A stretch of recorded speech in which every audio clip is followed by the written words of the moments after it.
well, car's definitely not gonna start now. Oh, look at that. Oh my gosh. Okay, this is why you never buy a flood car, right here. Today in the shop, we have a hot mess disaster of a flood car. This is a 2013 Beetle. It came from auction, and let me tell you, this thing, it's got problems. From the moment that the truck arrived with the car on it, we knew we were in for a ride. It's not even off the truck. We already got problems. Apparently, there's no key. So getting it in the shop might be a bit of a challenge, and then we'll get a key for it, get it programmed, and move on. But I'm pretty confident the ad didn't say anything about not having a key, so it's probably gonna be a pretty fun watch to try and have it get off the truck. Because we don't have a key, not only does this mean the car doesn't start and drive, but it also means the steering wheel is locked, which means getting this thing off the truck is quite the adventure. Nice. Just a little extra work, and we're good. Apparently the corner of a V10 TDI Touareg weighs more than 1,500 pounds, which is what those are rated for. Just said nope.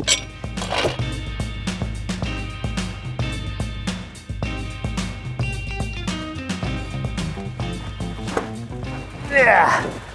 Ooh, you can feel the grit like grinding in the seat frame. Ooh. But it moves. Now, in order to program the key, I actually had to shave some sheathing off of the wires for the push button start and essentially hot wire the car. So this is our start button, but when I rotate it, inside here is all corroded. The real problem is I'm only seeing 2 pins on a 4-pin connector, which is probably bad case scenario. This is why you never throw anything away, because one day you might need it. Okay, so in theory, that should get us ignition on. Hey! It worked! Ha-ha! So we got our odometer, 105K, which is pretty solid. Let's get our scan tool and see if we can program this key. So we have a key, it's programmed. Unfortunately though, our car still doesn't start, so we're gonna push it in the shop and see if we can unwind this nightmare.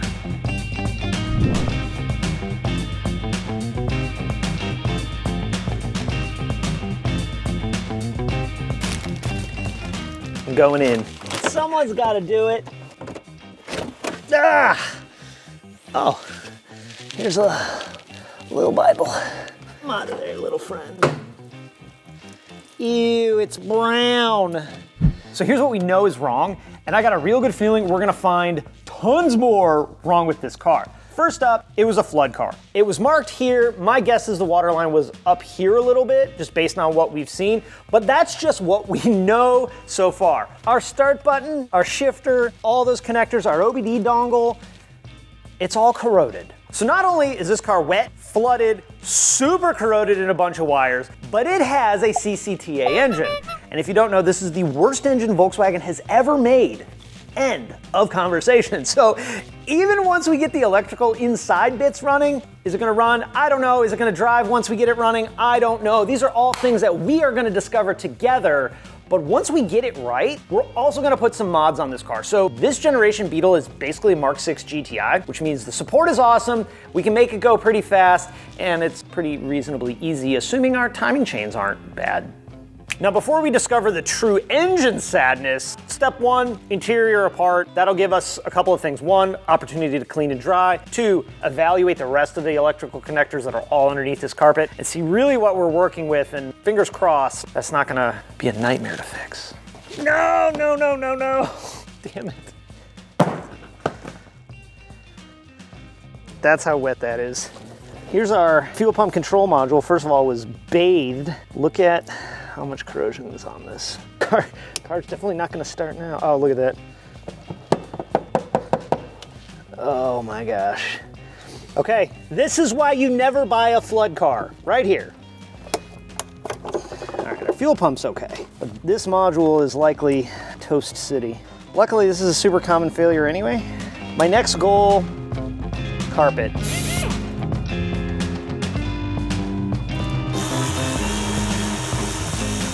Oh, dude, this connector. This is worse than I thought it was gonna be. A lot worse. More worser. This is not looking good so far. Oh, look at that. We can clean a lot of that up with like contact cleaner, but there's only so much that does. I already did, for like days on end, an ozone machine treatment. In theory anyway, all the stuff should be dead. It still stinks. I think the reason our car isn't starting, it's telling me, hey, Chucko, it doesn't really say that, but it's like, hey dude, put me in neutral or park. And I'm like, you are in neutral or park. Well, what that likely means is we got a whole bunch of corrosion in our shifter assembly here. Corrosion leads to confusion. Like, why did you buy this car? Confusion. So check this out. I mentioned the shifter connector. Look at that. That's why it won't see that it's in park. What has to happen to fix that? Probably a new shifter assembly.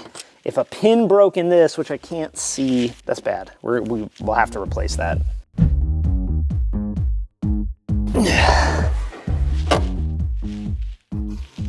Apparently the parking brake is holding the car. I got the carpet up on the driver's side. We gotta do the carpet on the passenger side now and just start letting this thing dry. It's probably time to start like figuring out what it's gonna take to, one, get the car to start and whether it'll start or not. So once I know that, we can kind of figure out, okay, what do we do about the amp? What do we do about this wiring under the seat? Could be a junkyard run, cut and splice, but we need to make sure we're doing the thing that will best fix the car, regardless of how much I complain about it. What do they call that? Cuff link? We're gonna just take this. Ugh, it's so heavy. This is full of water. Jeez, unreal. I gotta know. So we're barely there. Like, we're still new into this process. If you were me, would you keep going? Or would you have been like, nah, dog, I'm out. I'm 50-50 at this point. You can still see, look at how much standing water we have in there. This is why you never buy a flood car. That was gross. There's a Band-Aid floating in that water. On the Fahrenheit, mold was our #1 concern. This car, it's corrosion. For the most part, we have our interior out of our Beetle, and we found some surprises that I really didn't want to find. It's clear to me that our wiring is going to be a really big problem. Pretty much every connector I disconnected was full of corrosion, which means they all had water in them. And I'm starting to wonder, actually, if we had salt water in them, not just regular H2O. So what do we do from here? Well, before I go deep diving into making all these wiring repairs and figuring that situation out, we have some more unknown. We don't know if this car even starts. It's dead. What I'm gonna do is I'm gonna grab a connector for the shift selector from the RS3 wiring harness that I have. I'm gonna grab the shifter box that was in my Golf before we did the swap. And we're gonna try and rig up a way to start this car to just see what happens. But I actually think before I do that, I'm gonna lift it up so we can look underneath, because we haven't even been underneath this car. I'm also gonna drain the oil and put some new oil in it just in case. So, thankfully, it actually looks pretty good under here, minus we have a pretty significant oil leak, probably the lower timing cover, probably the oil pan. I'm not worried about any of that now. You also see we got some coolant dripping down right here. I'm also gonna pull one of these boost pipes out just to make sure that our intercooler's not full of water. The last thing I'd wanna do is have everything actually be okay and then pump a bunch of water into our engine and smush. We don't have, oh, uh-oh. I was about to say, okay, we don't have, but we got some sludge. I don't know what that means. I'm gonna pull the other side off too, just to satisfy my curiosity. Let's hope for the best. If we have a little bit of oil in there, even if it drips out, that's actually really normal. What I don't wanna see is like a gallon of water coming out of it. That'll be bad. Okay, well that's good. I won't say I'm happy, but at least I'm less pessimistic.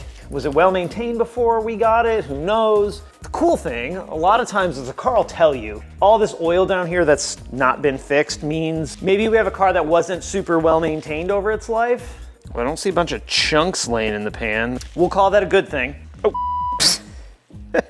Well, that is what you get for not paying attention, Charles. I'm gonna lower the car, we're gonna put oil in it. We may have to just power the pump up manually. Really, we just need to start it and be like, okay, yep, it starts. Even cranking, if our timing chains are bad, we'll know, because we'll have no compression.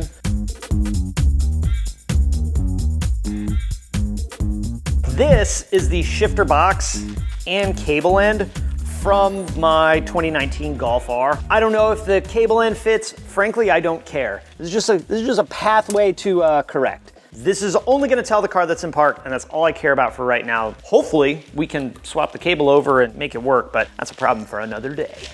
Turn signals are flashing, which is likely meaning that our alarm is sort of going off. Means we have some kind of power. There we go. Oh, nope. So the fact that our cluster says depressed brake is a good thing. That should mean that it's seeing the car in park. I had to ground out the wires for the ignition switch. That's what the signal is, 2 wires, both ground. So in theory, if I put my foot on the brake, the car should try and start. It's smoking. Uh-oh. I smell it. Oh, I smell it. Okay, maybe we should try and crank this engine around by hand, just to make sure it's not seized up. Oh, look at our starter. Oh, come on. That clicking we were hearing might have been the starter trying to engage. With this much corrosion on the starter, I don't think our engine would start even in the best case scenario. So I'm gonna take the cable off, clean it as best I can, and reassemble. I'm also gonna rotate the engine around by hand, just to be sure our engine isn't seized. What do you guys think? Seized engine? That would explain the clicking from under the hood with nothing happening. All right, it moves now. I'm a little uneasy as to why it was chilling there. Makes me wonder how long this car sat. So likely what's also gonna be in order, take the spark plugs out, put a borescope down in the cylinders and see what we got down there. Hook the battery back up, I'll hotwire it again. Hopefully it'll start this time. Ray was like, what the heck is going on the battery? So it's not as crazy as it looks. We got our battery maintainer. These are for my power probe in case I gotta power the fuel pump. And then these two are the ground connections that I'm using to hotwire and jump the button. I wanted to make sure I went right to the battery in case we have a bad ground inside the car. Any smoke from under the hood? Still says it's not in park. All right, you know what? I wonder if maybe we have just some faults I need to blow out of here. So I got no comm with anything, which is a new development. Why this is happening, it's pretty clear. We got some connection problems. Couldn't get the car to talk to the scan tool. So what I did was I actually tried to remove the pin from the DLC, but I couldn't get it out. So I just cleaned the power wire because I don't think we were getting power to the DLC because it's 30 power, which is battery, ignition power, 2 grounds, a K wire, like just COM wire, and CAN bus wires. So I cleaned all that. It looks like we got COM now. So it shows park, but we're flashing. I don't know what I'm doing. Regretting my life choices? Is that a thing? Things aren't looking too good right this minute. I think I got a plan. Just to see what's going on. This will also let me look and see if any of our intake valves are bent. Whoa, so likely that's just carbon buildup that tends to happen on these engines. Also, it's missing the bracket for the wiring. I'm concerned why I can't jump the starter, because I should be able to jump the starter. This is the kind of situation where if you don't take a step back and really get a good game plan for yourself, you'll end up just chasing your tail over and over and over and over and over again.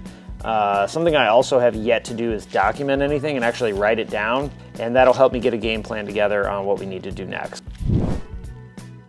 Oh, come on! See that little rod right there?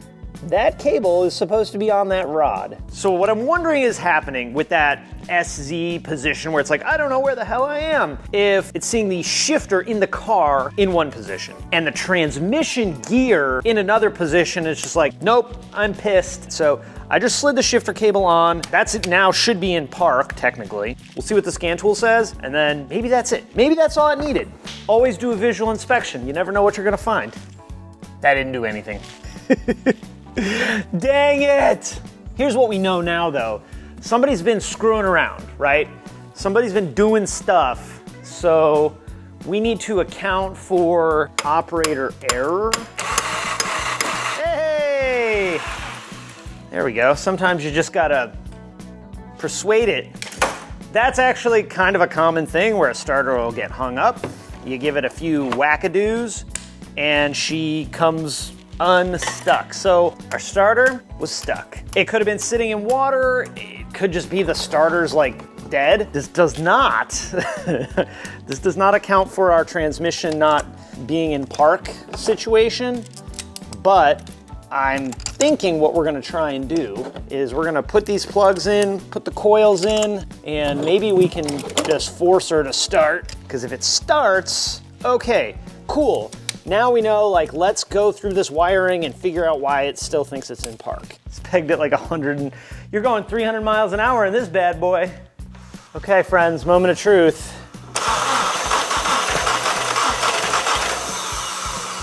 So the reason it might not be starting is we have no fuel. Now, as luck would have it, with all the messing around with our original starter, it stopped working altogether. I don't know, Doug. I just don't know. Start, you bastard! Okay, I dug through my stockpile and found a starter. This is the starter from my Yellow Golf, the stock 7-speed DSG starter. I don't know if this is gonna fit or not. So what we're gonna do is I'm gonna take the starter out, we'll compare them, and if they're close enough, we'll just put this one in and see what happens. The car already doesn't start, so, you know, what's the worst that could happen? It explodes, I guess. We're gonna see if we can keep this running a little longer, just to see.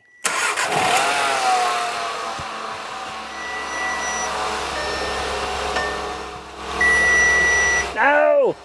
No!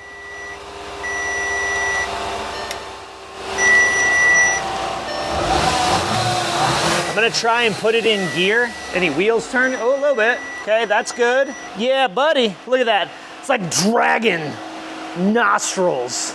Well, it stinks for one. Hey, this is good. The smell in there is a mix of burning electronics, which just let all the smoke out of everything. It's like burning electronics, sulfur, and just this car hasn't ran for a long time. Stank.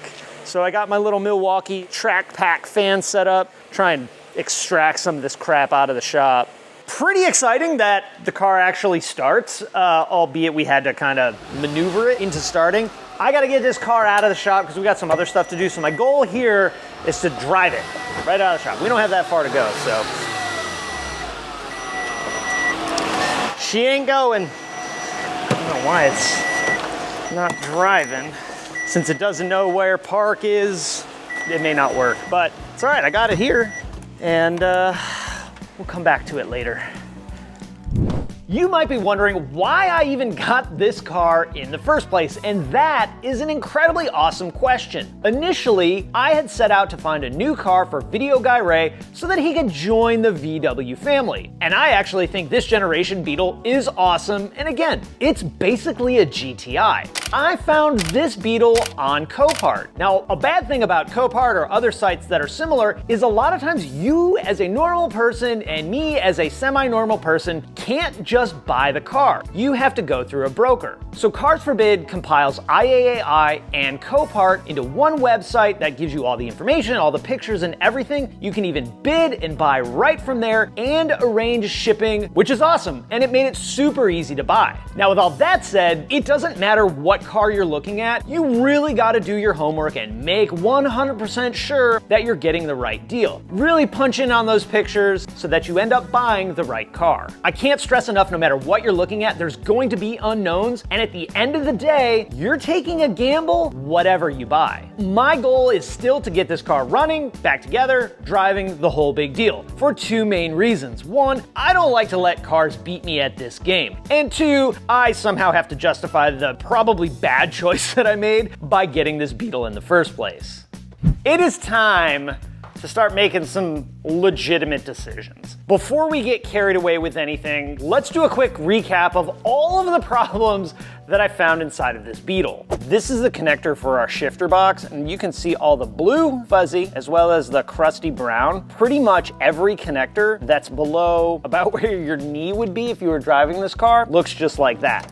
Our push button, and then somebody cut some wires to try and make it work. Just like on the driver's side, our seats on the passenger side are sad. Don't forget our fuel pump control module. And it's not so much that the module looks like this, it's the wiring that goes into it. So for every one of those connectors that we have that's sad, there's another side, either in a component or another side of the connector, that looks just like this. Something I think I forgot to mention is look at this sunroof. So not only is this sunroof completely out of whack, but the roof cage is actually broken. And really the repair for that is to replace the entire roof, which I think we can all agree that absolutely nobody wants to do, and it's a stupid, stupid way to build a car. It's glued on. The roof is glued on this car. Whoever thought that was a good idea, I got a mom joke for you. So here's how I'm seeing this. This was a big loss as far as picking a bad car. So we got a couple of options. We can send the car to scrap. We could spend a ton of time and ton of money fixing all that wiring just to have a complete unknown situation after we get the car back together. We could part it out. I hate the idea of having a car just sitting around while I try and part it out. So much so that I still have RS3 parts that I have yet to sell. So we are gonna pull this engine. Well, and probably the transmission too. Oh, I forgot to take the oil cap off. Well, that means it's gonna take about an hour and 97 minutes to drain the oil, so while that drains, I'm gonna take the wheels off. Oh, that looks very clean, suspiciously clean. Maybe they just had a service done before the car decided to go for a swim in the ocean. This hose feels so soft. Like under boost, it feels like it would just rip apart. Well, we're not gonna save this guy. Also, by the way, this is a 2013. Look at how no rust there is. And this thing was in the ocean. Can we take this out without taking the subframe out is the question. In general, I think it's worth taking it out, usually. This is a shield for the inner axle joint. So the axle spins around underneath, and that way if the boot splits, it doesn't launch grease onto the exhaust. It's a little fire preventative. We needed it for the valve cover. Yeah, where were you then, buddy? Way to let us down. You know I like marking bolts. Make sure we go back and get everything where it's supposed to be. Guess what I'm not doing on this one? Not a single mark was made. We're not even gonna put half of this stuff back together. Just let it go. And then in like 2 weeks, when something goes wrong on the Mark V R32, we're gonna be like, damn it, if we only had that Beetle still, we could just rob parts off of it. Oh boy, oh boy. Oh, well that worked out well. That's good enough. Oh, this one's heavy, Jesus. Normally I would fuss about hanging an axle like this, but we're not going back together with that one anyway. So although we're gonna use this transmission for a swap, maybe we should keep the axles so that we at least have the inner cups. What I don't wanna do is do all this stuff and then go, oh crap, we don't have an axle, and then end up having to go to the junkyard. Okay, so this car has had some things. We noticed the DSG fluid was full, and this is green coolant, which is most certainly not the right coolant. Who knows, man? Here's the deal. Like, this is the rub, right? We do all this work, we do all the work to get it into another car. We start it up, it runs like trash. Even if the worst case, we hit the key the first time, the timing chain tensioner fails, and we have 8 bent intake valves, all the things that we did to get this powertrain into another car are already done. So what we can do, pull it back out, make whatever repairs, put it back in. Or pull it out, find another CCTA, because there are a million of them out there, and then put that one in. And I know I'm like crapping on CCTA, right? Like it's a Mark V. Maybe some overlap there. This engine was in a ton of cars for a long period of time. In fact, I think a 2021 Audi Q3 still has this engine in it. Don't quote me exactly on the year, but like 08.5 to 2020 something, this engine was in VWs and Audis. The cool thing about this generation is these engines come out really, really easy. You don't have to disconnect every single engine thing to get it out. So this is like one of the main engine connectors. Check this out, we can leave this and we really don't have to disconnect anything engine related, which is absolutely incredible. Some of it's body side, like airflow meter, upstream and downstream O2s. We'll account for that when it's time, but like if you've ever taken a Mark III VR6 out or something like that, connectors for days. This is all modular. That's why wiring up the RS3 into the yellow car was so easy. It's because it's all modular. So I'm looking at this DSG filter. You probably can't see it because of the angle, but there's a gap between the filter and the transmission. Are you serious? Okay. Well, that's not tight at all. How is this not covered in fluid? Oh, look at this filter. Maybe it's just from sitting so long. Despite the fluid looking clean at the bottom, tempted to just leave the filter out, actually. That's probably better than having paper punched through your whole transmission. The good thing is, if/when we ever put this in a car, we'll do filter, we'll do fluid anyway, so not too worried about it. But how the hell is that not even tight, but there's not residue or remnants, whatever? I think I said it in the Mark V R32 video. That right there is why it's so important to do a good visual inspection, because sometimes you just see weird stuff and you're like, that's sus. And then you can discover that somebody didn't tighten the filter down all the way. Check that out. Just a dummy plug to seal up this, which is probably a hood latch. We'll save that one. That's my box of stuff we're gonna save for the sake of saving stuff. So Ray asked what the deal was with this Milwaukee, and he's like, damn, that thing looks brand new. And I was like, well, it is, because I'm a doofus, and I left one of these at the junkyard. I think we were pulling parts for Ray's car at the junkyard, is I think what we were doing at the junkyard. So I went to pop this clip off right down here for the DSG, and this whole bracket's loose. So not only, you may remember like 100 years ago when we were first exploring, this was not on, but this bracket is loose. So I don't know if that was somebody trying to get the car rolling or what the heck happened. Or maybe this car had some work. Check it out. So I talk a lot about witness marks. This is the transmission mount. This piece bolts to the car. This piece below it bolts to the engine. And if you look, you can see how it's a different color. In general, that's from somebody loosening the bolt and not putting it back exactly where it came from. So whenever you hear me talk about witness marks, that's what I'm talking about. I mean, look, for all we know, this thing could have been out front of a shop waiting for authorization to make some kind of repair, and then, you know, the hurricane. You can see the coolant just being wrong in the bottle too. That made a mess.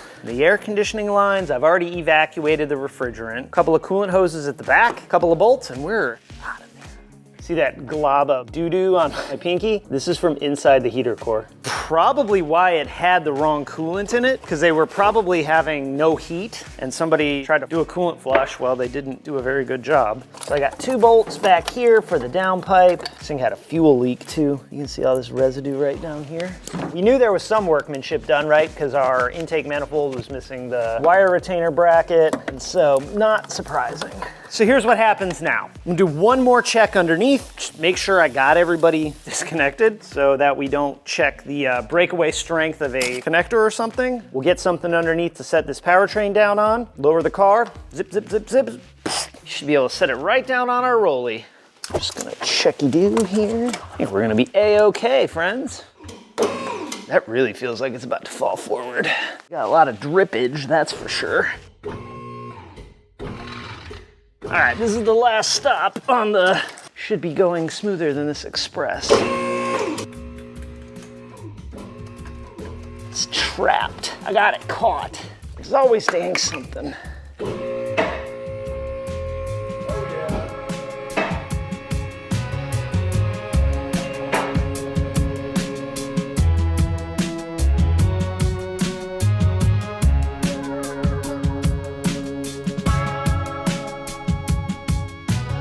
It's almost like it was designed to come out just like this. I mean, best engine ever for a technician, because this thing is broken all the time. I can tell you personally, I have made many mortgage payments off of this engine, dating way back even to the dealership days. So a lot of them at that point in time were carbon buildup on the backs of the intake valves, so it would cause cold start misfires. Like right when you first start the car up after the car sat, it would run like absolute crap. It's only bad to own, I guess. But hey, once you replace everything at least once, they're actually all right. This, at some point, will either get rebuilt and rehabbed or swapped into something else. But since we're even considering using this for a swap, there's more on the car side that we still want to pull. Don't miss this, because if you don't take it, you're gonna find yourself short, real short. What the so apparently the exhaust is full of water. Oh, look at, oh, gross, man. Can't confirm that. Our suspicions of it being salt water. Ugh, oh man, that's not what I had planned for. Gross. The clamp I had to cut because we were trying to take the cat off. When I moved the whole exhaust forward, a bunch of water came out here. What I had also done at that same time is I'd rotated this, so a bunch came out of this O2 sensor hole right in my face. I'm surprised we didn't get more out of it when we had the car running. This is probably worth $26 in today's scrap prices. One other thing I want to snag from our Beetle is this gauge pod. I think it's a cool thing. This is gonna be one of those deals where it's like hard, hard, hard, explosion. Oh, that didn't sound good at all. Oh, maybe, there we go. I figured it out. Ah, hey, there we go. All that struggle, and all I had to do was take the radio out. I doubt whatever we end up using these for, the actual gauges will work. Just take the gauges out and use kind of the bezel for it for other gauges.